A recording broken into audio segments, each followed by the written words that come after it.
Oh, would you look at that? This one's old school, or at least not me on camera like the recent toy reviews. Why? Because I find that these ones are a lot easier to do with my hands, baby.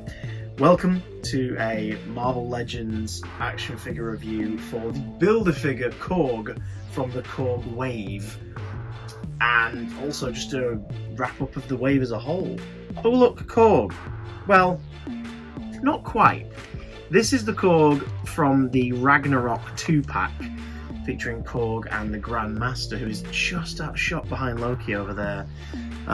This figure is pretty neat. I like him a lot. He depicts the character of Korg fairly well. Come on, turntable, do you think? That is a great take on him in his gladiatorial outfit from Thor Ragnarok. It's a nicely done piece of work from Marvel Legends.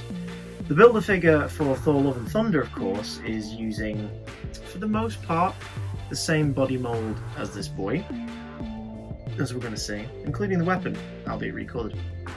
In fact, we'll take a look at the weapon now. Here's the weapon for the Build-A-Figure version. Look at that. Some bad paint bleed over there, but it's not too shabby. Similar enough to the other one. It's got a lot more gold on it. The gold's more garish on this one, which seems to fit the colour scheme of Love and Thunder as more of a bright and colourful rock opera.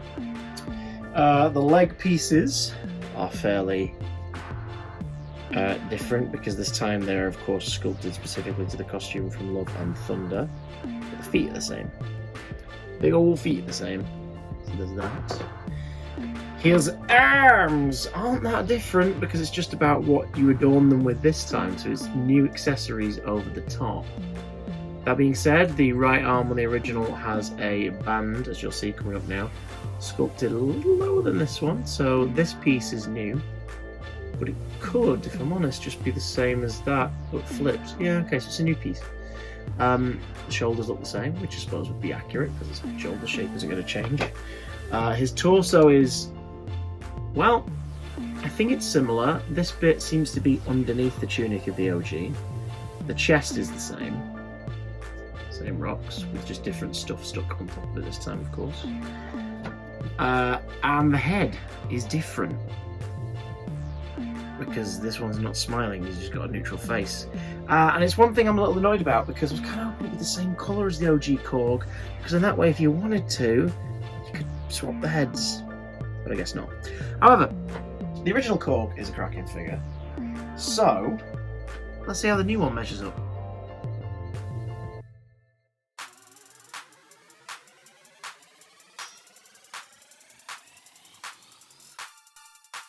Oh boy!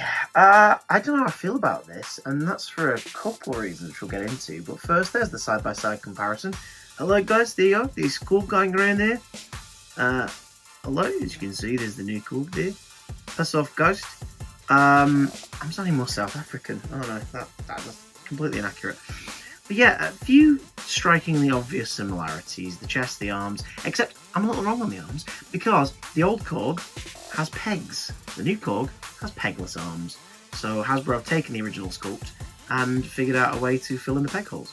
Good work. Same with the legs, obviously, but it's different leg parts. The legs are where the first issue occurs. You cannot pull the thighs on the new Korg together any more than they currently are as he's displayed. You notice he looks a slightly bit shorter than the other Korg, and that's because the other Korg can stand up straighter because his legs slide inwards toward the crotch a lot more, whereas the new one, they're constantly in some almost like parted, casual splits kind of position. That really sucks. That really sucks, because it means you have to bend his feet to make him balance. The middle section is, excuse me lads, the middle section is, as I said, fairly new, but it's also rubbery. Look, it's like a rubbery outer layer over the top of the piece underneath. Detail wise though, there's some really nice stuff. The feathering on the ankle pieces and the fur rather, on the top are fairly poorly, just sort of basically painted. Some texturing would be nice. Maybe I'll get like a dark brown Sharpie, a thin Sharpie, and just sort of brush around a little bit, or like a dark grey one, just to add some texture to the feathers or something. I might actually do that. but the sculpt of them is nice. Same with the trousers, although the left leg has a better job of matching up the patterns on the Build-A-Figure sections than the right leg does. As you can see there, that little point, 3 points on those stars, point 1 and point 3, are also on the piece above it. So that's really weird. He has a hair in his crotch. Oh no! He's got pubes. The ram on his belt is nice. Again, sorely lacking in detail. Like, I feel like I'd need to get a Sharpie on that just to give it a bit of summing. Is it copyright info on the inside? Looks like it might be. So that's quite a clever way of hiding the copyright info. Studs on the belt are nice though. And his posability is decent. It's pretty much the same as the original Korg. He's got tiny little shiny eyes. Pupils are a little weird though. But I've got to say, like, he makes for a good Build-A-Figure, because if you didn't get a Korg in the 2-pack for the Ragnarok figures, though the 2-pack stuff was released in like 2019, I believe. If you didn't manage to get this Korg, collecting for this Korg adds into your Marvel Legends MCU collection. I still think I prefer the original Ragnarok release. Just the paint on his armour, the posability is a lot more sturdy. So, sorry new Korg. But am I glad I collected the wave? Yeah, I am. It's time now to take a look at all the figures and decide which is my favourite. Okay, in setting up this shot, Korg fell over in a way that should have been avoidable. It's really annoying. The posture thing because of the crotch, the inability for the legs to close any further than this really does pose an issue with this. That really sucks. So I stand by what I said. If you really want a Korg figure, the best one is this one. But to get this guy, we did have to collect a wave, and all the figures were really, really good for various reasons. But he says, taking a swig of tea, which is my least to most favourite. Let's have a look. Out of the 7 figures that came in the Korg wave, 6 of which helped build Korg, one of which was a standalone, my least favourite figure, not to say it's a bad figure, but my least favourite is Star-Lord, man. I have 3 other Peter Quills, but one of them is a repackaged number 2 duplicate of a number 2 one I already had from the Ego 2-pack.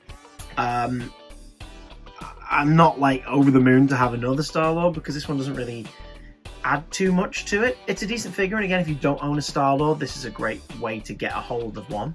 But it's inevitable there'll be another Star-Lord figure for the Guardians of the Galaxy Volume 3 figure wave sometime next year. The likeness of Chris Pratt is there, but cartoony, and doesn't look right when compared to the previous likeness from the Guardians of the Galaxy Volume 2 figures. But if you only got the Volume 1 figure with the terrible likeness, this wouldn't be a bad jumping on point. Customizers might have more fun with this figure due to the removable vest and the coat and things like that.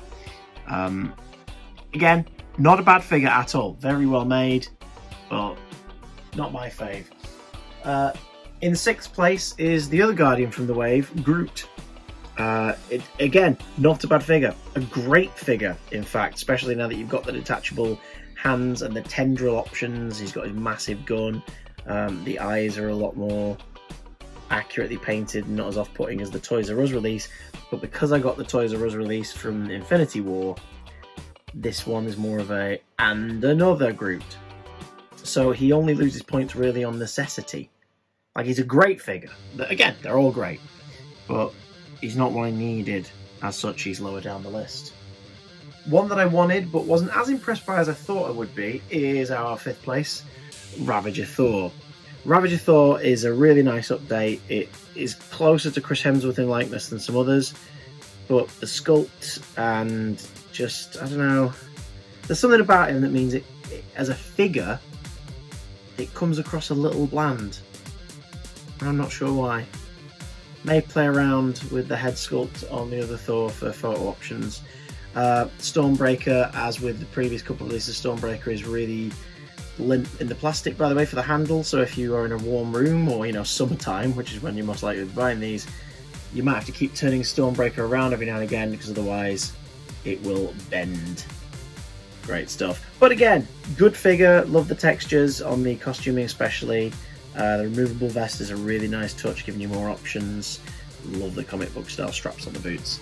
Just not my fave of the wave. Ooh, Groot, get back out here, you. Groot, you beaut, get back out here. Oh look, the Ravagers together. 4th place. I ummed and ahed about this a lot because I think this, during my review period, was probably my surprise favourite of the whole wave. But because of how specific it is and less detail on it, meaning that I can't really rank it above others, my 4th place favourite figure in the wave is Gore the God Butcher. The likeness of Christian Bale is insanely good. The scrawlings on the skin and the veins and everything are brilliant little details. The texturing of the cape, both underneath and on top. The weathering on the tunic and the skirt. We don't know as of this recording if this is All Black the Necro Sword, but it's a great accessory and certainly looks like All Black the Necro Sword. This is, for something so plain looking, a really, really good figure. But because of the lack of kind of colour and detail, I cannot possibly rate him any higher than 4th place. Meaning that 3rd place goes to the figure he was joint up against, Valkyrie. It's a really good Valkyrie, great Tessa Thompson likeness. The hair sculpt I noted on my review is one of the most impressive hair sculpts in the Marvel Legends range recently. So good. Her sword is brilliant, the vibrant blue of the cape and the occasional braid in her dreads is incredible.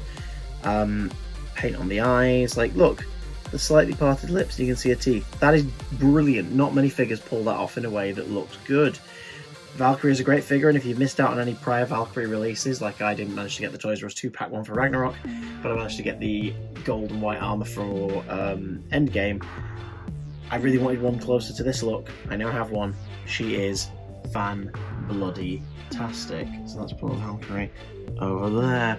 Because of the way my phone is in the holder, I can't see if you can still see her. I hope you can. I'm trying to make a sort of display. Right. Down to 2. 2nd place is a figure that I wasn't looking forward to getting, but my god do they look impressive out of packaging, in hand, and especially on the shelf. They cut one hell of a silhouette. 2nd place is the Build-A-Figureless Thor. Currently borrowing some lightning from the Endgame Thor figure because it just looks cool, pouring casually out of his hands. The obvious downside is the head sculpt around the mask, because there's no way for it to not look goofy without the mask being a separate piece that sort of sits a bit distanced from the face. But the windswept hair was a nice choice. The paint on the armour, the size of him, the sheer size of him, the redness of the cape, how he looks wielding Stormbreaker. This is a fantastic figure. Not necessarily, do you know what, we're going to switch you two around. Not in placing, just in physicality on this display. Not necessarily like the best Thor figure if you've not got one, but Jesus Christ, is he a good looking figure. He's not the mightiest in the range though. Absolute hands down best figure of the wave is the first one that I bought before I realised I was going to collect the whole thing. It's Mighty Thor. The Jane Foster Thor figure is a gem of a Marvel Legends figure. All the little details, the studs on the belt, the different colours within it all. There's some disappointments, like none of the figures in this wave are absolutely perfect. Like there could be more colouring work done on like the skirt, the tunic and everything. It's just very plain in colours. But then certain colours work better being plain, like the bold red of the cape, like that Thor over there, stands out fantastically on the shelf. The hench arms, like those proper little biceps, the likeness of Natalie Portman in both the helmeted version and the spare head without a helmet, which is an excellent accessory. My favourite accessory of the wave, actually, the alternate head for Jane Foster's Thor, is brilliant. Could have done with slightly darker colouring on the blonde hair, but again, the pastel colouring vibe works too for this figure in particular. I mean, look at Mjolnir, the cracks in Mjolnir within the sculpt, the thicker handle. There's something about this Thor. The Mighty Thor figure is very impressive, which is why it's my favourite of the wave. Thor Love and Thunder Korg Build-A-Figure wave. Did you watch all the reviews? Which is your favourite figure in this wave? Which one would you want to snatch up? Do you own them too? Which order are yours in? I want to know! Let me know in the comments down below. If you want to help fund future reviews, you can go down to the description and click on my Amazon wish list. Make sure to leave a shout out with any purchases, or you can go to the PayPal link in the description and send me stuff with a note. Let me know what you want it to go towards or to outright buy. No obligation, obviously. I'm not telling you to buy me stuff. It's just there if you want to. If you want to support me without spending a penny, you can do that really, really easily. Give this video a thumbs up, make a comment down below, and subscribe if you haven't already for future toy reviews and more. Go. The God Butcher. I'm gonna shut up. Bye!